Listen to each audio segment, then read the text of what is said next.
ज्या बातमीकडे राज्याचं लक्ष आता जाईल, अमरावतीच्या रुग्णालयातील व्हेंटिलेटर ब्लास्ट प्रकरणात आतापर्यंतची सर्वात मोठी आणि धक्कादायक माहिती ही पुढारी न्यूजच्या हाती लागली. रुग्णालयामध्ये वापरण्यात येणाऱ्या या व्हेंटिलेटरची वॉरंटी ही चक्क 11 जुलै 2026 रोजी संपल्याची माहिती समोर आली आहे. विशेष म्हणजे वॉरंटी वाढवण्यासाठी व्हेंटिलेटर पुरवणाऱ्या कंपनीनं रुग्णालयाला कॉन्ट्रॅक्ट पाठवलं होतं, मात्र रुग्णालयानं हे कॉन्ट्रॅक्ट साईन केलं नसल्याची माहिती आहे आणि त्यामुळे वॉरंटी संपलेल्या व्हेंटिलेटरचा वापर का सुरू ठेवण्यात आला असा गंभीर सवाल आता उपस्थित होतोय. हे प्रकरण घडल्यानंतर या प्रकरणाच्या मुळाशी जाण्याचा प्रयत्न पुढारी न्यूजने केला आणि पुढारी न्यूजचे प्रतिनिधी पंकज दळवी यांनी या प्रकरणाच्या मुळाशी जाताना आता हे कारण समोर आलेलं आहे. आणि आपले प्रतिनिधी पंकज दळवी स्वतः आपल्यासोबत जोडले गेलेले आहेत. पंकज, अतिशय धक्कादायक आहे रुग्णांची काळजी. रुग्ण जिथं आपला जीव वाचावा म्हणून रुग्णालयामध्ये जातात, रुग्णालयानं मात्र वॉरंटी संपल्यानंतर सुद्धा, नवं कॉन्ट्रॅक्ट आल्यानंतर सुद्धा त्याकडे दुर्लक्ष केलेलं होतं. पंकज, विक्रांत, अत्यंत धक्कादायक दुर्दैवी माहिती जी आहे ती आपल्या समोर येते. खरं तर शिलर कंपनी, मी मरोळ भागामध्ये आहे, अंधेरीच्या मरोळ इथे ही शिलर कंपनी, याच इंडस्ट्रियल इस्टेटमध्ये शिलर कंपनी आहे. या शिलर कंपनीच्या माध्यमातून हे व्हेंटिलेटर प्रोव्हाइड केले गेले होते. मात्र जी धक्कादायक माहिती समोर आली, मी स्वतः अगदी काही मिनिटांपूर्वी कंपनीच्या काही प्रमुख पदाधिकाऱ्यांना भेटून आलो. त्यांच्याकडनं काही धक्कादायक माहिती आपल्याला समोर येते आणि निश्चितच दक्ष द्यावं लागेल. शासन जबाबदार, प्रशासन जबाबदार की प्रोव्हाइड करणारी कंपनी जबाबदार, या सगळ्या चक्रामध्ये 3 निष्पाप नवजात बालकांचा मृत्यू झाला, ही गोष्ट विसरून चालणार नाही. विक्रांत, माहिती काय समोर आली आहे की 11 जुलै 2026 रोजी या व्हेंटिलेटर्सचं वॉरंटीचं काम जे पिरियड जो आहे तो संपला होता. जुलै 2024ला ही वॉरंटी घेण्यात आली. नियमानुसार 2 वर्षाची वॉरंटी होती. मात्र कंपनीनं ही वॉरंटी संपायच्या काही महिने आधी जी प्रक्रिया असते, मेंटेनन्स असतो या वॉरंटीमध्ये, त्याच्यामध्ये काही अडचणी आल्या तर दुरुस्ती असते, त्याचा रेग्युलर वापर कसा करायचा, या सगळ्या गोष्टी मेंटेनन्सचा भाग असतो, मात्र वॉरंटीचा भाग असतो. मात्र ती वॉरंटीचे पेपर कंपनीने साईन केले नसल्याची माहिती मिळते. जी माहिती मिळते त्याच्यानुसार कंपनी स्थानिक कुठल्या तरी व्यक्तीकडनं किंवा कंपनीकडनं ते मेंटेन करत होती का असा प्रश्न जो आहे तो उपस्थित होतो आणि त्यामुळे जी घटना घडल्याचं जे आहे ती शक्यता निर्माण झालेली आहे. खरं तर वॉरंटी संपल्यानंतर सुद्धा ती एक्सटेंड केली गेली नाही. आणखी कंपनीचे जे नॉर्म्स असतात, म्हणजे एखादं आपण मोठं असं इक्विपमेंट्स विकत घेतो तेव्हा ते कसं वापरायचं याचं मॅन्युअल कंपनीतर्फे दिलं जातं, त्या नियमांचं उल्लंघन झाल्याचं सुद्धा समजतंय.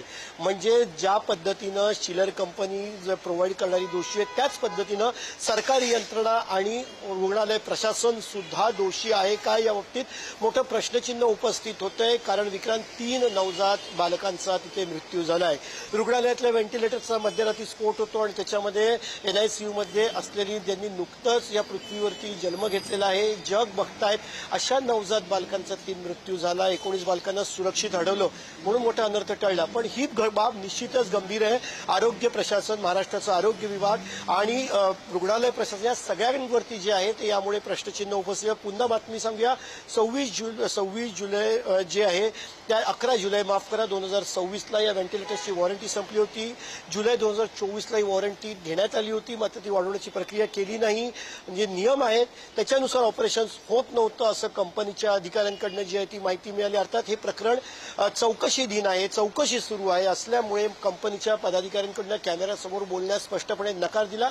जिल्हाधिकारी स्तरावरती ती चौकशी सुरू आहे. ज्या अधिकाऱ्यांकडनं चौकशी सुरू आहे त्यांच्या समोर या कंपनीचे जे अभियंते आहेत, इंजिनियर्स आहेत, ते जात आहेत आणि या बाबतीत लवकरच जी आहे ती चौकशी समितीचा अहवाल समोर येईल आणि त्याच्यानंतर हे सत्य जे आहे ते समोर येईल.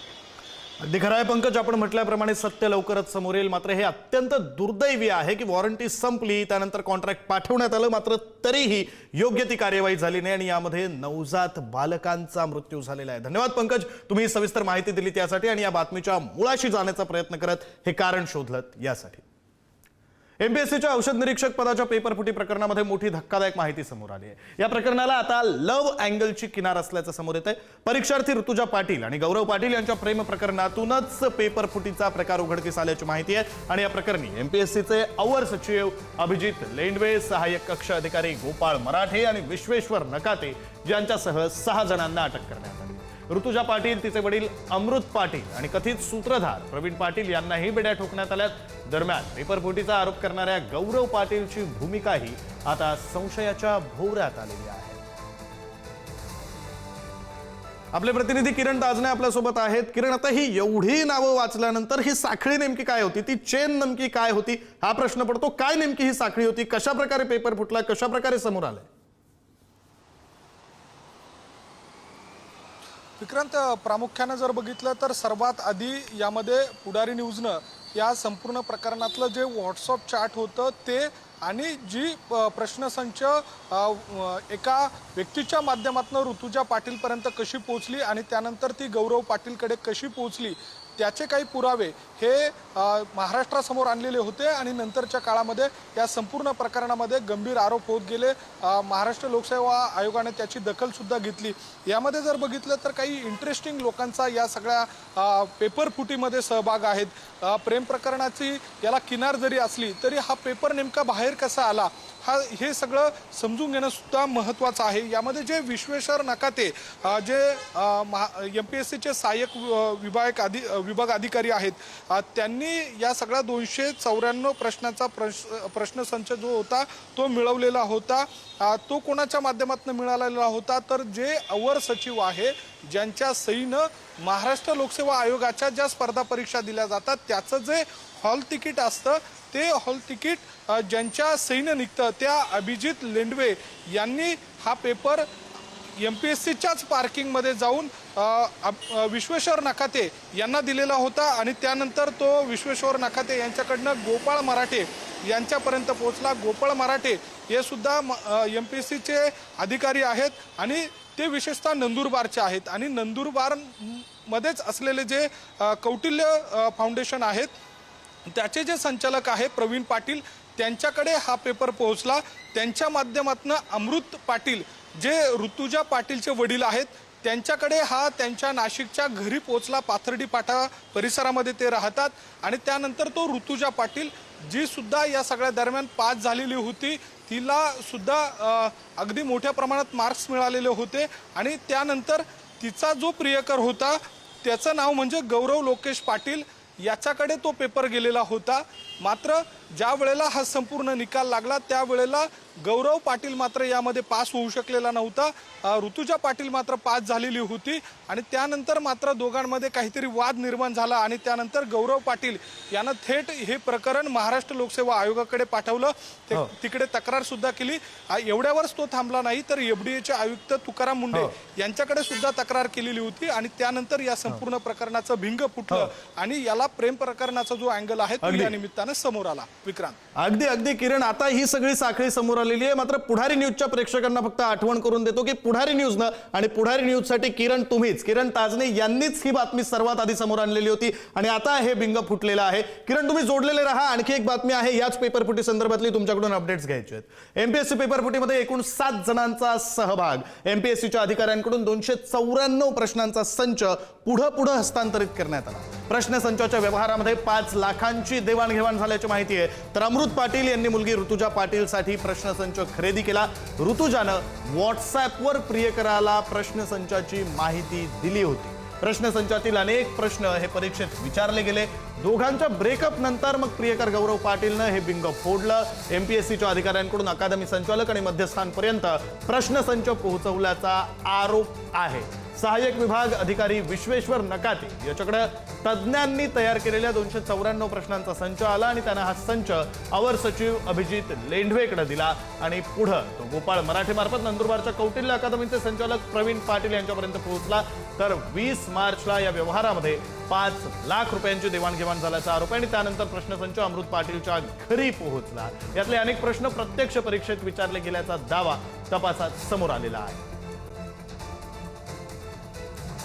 आपले प्रतिनिधी किरण ताजने आपल्यासोबत जोडले गेलेले आहेत. किरण, आता या प्रकरणातली आणखी एक अपडेट अशी समोर येते आहे. तुमच्या मार्फत ती माहिती मिळाली की आणखी नावं वाढण्याची शक्यता आहे, या प्रकरणाची व्याप्ती वाढण्याची शक्यता आहे. किरण, विक्रांत, यामध्ये 2 महत्त्वाचे मुद्दे आहेत. एकतर ज्या वेळेला मुंबई पोलिसांनी या 6 जणांना अटक केली त्यापूर्वीच महाराष्ट्र लोकसेवा आयोगाच्या माध्यमातून हे जे 3 अधिकारी आहेत, एकतर नकाते, लेंडवे आणि दुसरे जे मराठे आहेत, या तिघांवरही निलंबनाची कारवाई केलेली आहे. अंतर्गत जी चौकशी करण्यात आलेली होती त्यामध्ये हे तिघही जण दोषी आढळून आल्याची माहिती मिळते आणि त्याच सगळ्या अनुषंगानं महाराष्ट्र लोकसेवा आयोगानं ही कारवाई केलेली आहे। या तिघांवर कारवाई केल्यानंतर महाराष्ट्र लोकसेवा आयोगाच्या अधिकारी आणि कर्मचारी वर्गामध्ये मोठ्या प्रमाणात खळबळ उडालेली आहे। या 3 अधिकाऱ्यांच्या सोबत आणि अनेक अधिकारी या पेपरफुटीच्या रॅकेटमध्ये सहभागी असल्याची शक्यता वर्तवली जाते आणि त्यामुळे मोठे या सगळ्या दरम्यान काही अधिकारी, काही माजी अधिकारी, काही माजी सदस्य यांचा सुद्धा यामध्ये काही सहभाग आहे का या दृष्टीनं सुद्धा मुंबई पोलिसांकडून तपास केला जातोय। त्यामुळे बडे मासे गळाला लागण्याची शक्यता आहे।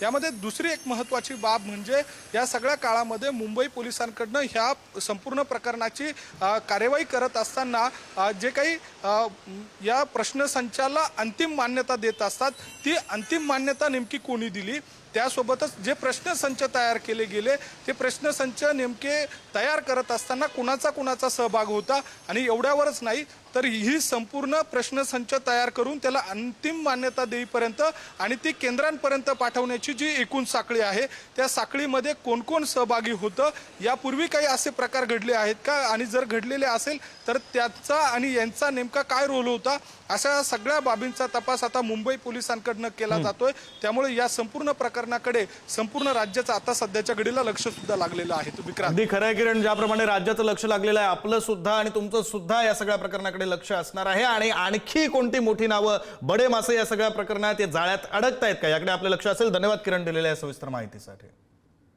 आमदारांच्या परदेश दौऱ्यांवरील निर्बंध कायम आहेत आणि असं असतानाच हे दौरे पुन्हा एकदा सुरू होण्याची चिन्ह आहेत। राष्ट्रकुल संसदीय मंडळाच्या महाराष्ट्र शाखेच्या वतीनं आमदारांच्या अभ्यास दौऱ्यासाठी पर्यटन कंपन्यांकडून निविदा मागवण्यात आलेल्या आहेत आणि त्यामुळे मुंबईतील आमदारांच्या परदेश दौऱ्याची तयारी सुरू झाल्याचं दिसतंय। विशेष म्हणजे पंतप्रधान नरेंद्र मोदी आणि मुख्यमंत्री देवेंद्र फडणवीस यांनी अनावश्यक दौरे टाळण्याचं आवाहन केलेलं होतं, मात्र त्यानंतरही दौऱ्यांची लगबग सुरू झाली आहे। दुसरीकडे महाराष्ट्र मेरीटाईम बोर्डाचे 3 अधिकारी हे जर्मनीतील हॅम्बर्ग येथील आंतरराष्ट्रीय सागरी प्रदर्शनासाठी जाणार आहेत आणि त्यामुळे दौऱ्यांवरील निर्बंधांवरून पुन्हा एकदा चर्चा रंगण्याची शक्यता आहे। प्रतिनिधी सुशांत सावंत या संदर्भातले सविस्तर तपशील देत आहेत। सुशांत,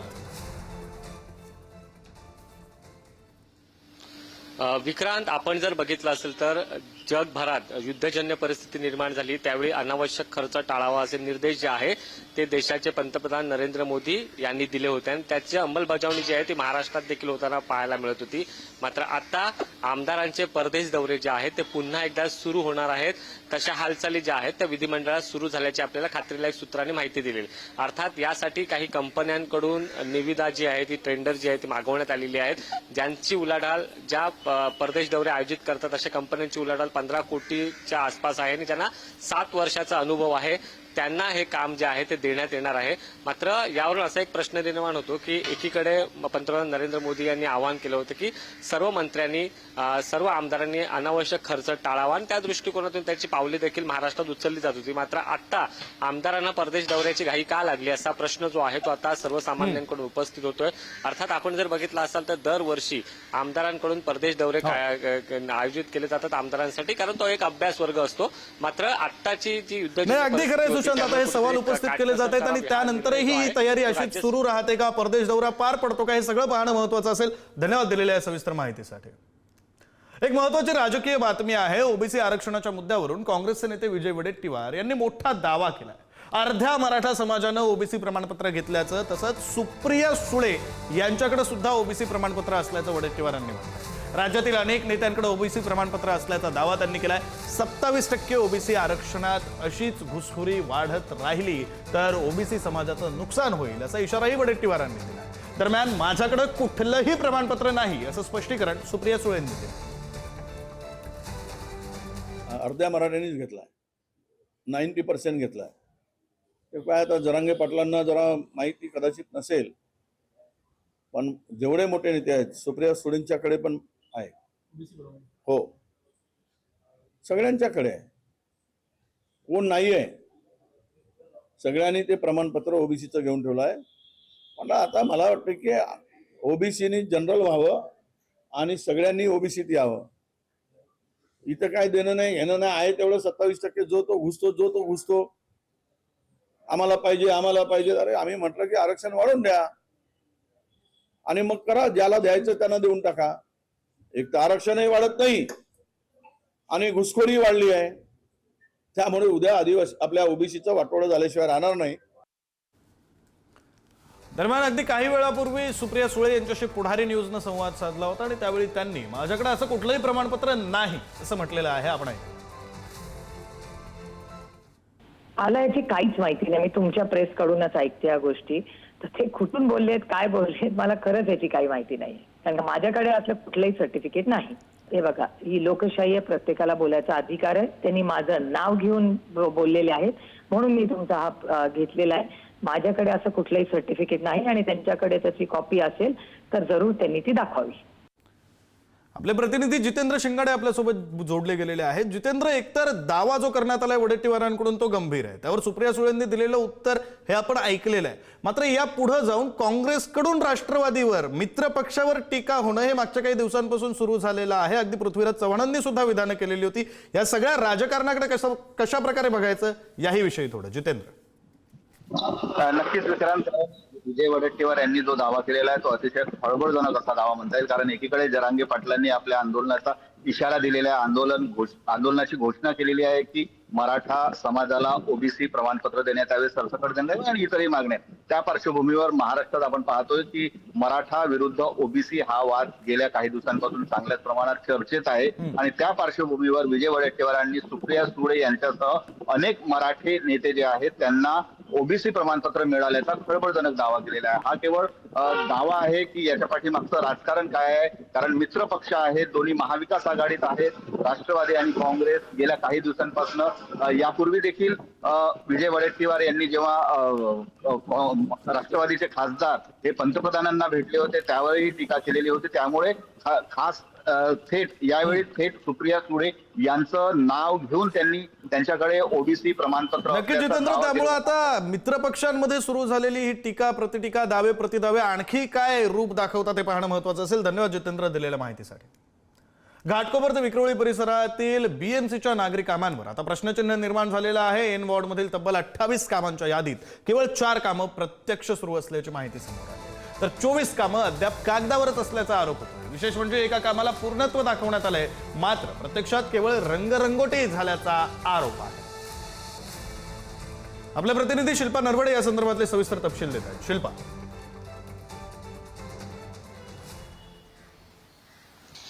विक्रांत, आपण जर पाहिलं तर महापौरांच्या विभागातच विकास कामांचा बोजवारा उडालाय का असा प्रश्न उपस्थित झालाय. कारण ज्या महापौरांकडून मुंबईचा विकास होणं अपेक्षित आहे त्यांच्याच प्रभागामध्ये जर आपण पाहिलं तर 28 कामांपैकी 24 कामं ही कागदावरच पाहायला मिळतात. विशेष म्हणजे मुंबई महानगरपालिका प्रशासनाचं महापौरांच्या प्रभागामध्ये लक्ष नाही का असा प्रश्न उपस्थित झालाय. त्याचबरोबर ही जी 28 विकास कामं आहेत ती फक्त कागदावरच आहेत का असा देखील एक प्रश्न उपस्थित होतोय. मात्र मुंबई महानगरपालिकेचे स्थायी समिती अध्यक्ष प्रभाकर शिंदे आणि काँग्रेसचे गटनेते अशरफ आझमी त्याचबरोबर इतर समिती सदस्य जे आहेत त्यांनी घाटकोपरमध्ये प्रत्यक्ष जाऊन या 28 कामांची पाहणी केली. मात्र यावेळी एक प्रत्यक्ष वेगळंच चित्र पाहायला मिळालं, ते म्हणजे ही 28 कामं आणि या 28 कामांपैकी जी 4 कामं आहेत तीच कामं सुरू असल्याची माहिती समोर आली. प्रत्यक्षात देखील तसं पाहायला मिळालं. मात्र एक काम असं होतं ते फक्त रंगरंगोटी केलेलं आहे. त्यामुळे काँग्रेसचे गटनेते अशरफ आझमी यांनी थेट प्रश्न उपस्थित केलेला आहे की 4.5 कोटी रुपयांची उधळपट्टी का केली आणि त्याचबरोबर 28 कामांपैकी 24 अगदी खरं आहे शिल्पा, कागदावर दाखवली जाणारी कामं, फाईलमध्ये अडकलेली कामं आणि प्रत्यक्षात सुरू असलेली कामं यात मोठी तफावत जाणवते. आणि या तफावतीमध्ये नुकसान कोणाचं होतंय तर ते मुंबईकरांचं होतंय. हे होऊ नये हीच अपेक्षा. धन्यवाद शिल्पा तुम्ही दिलेल्या या माहितीसाठी.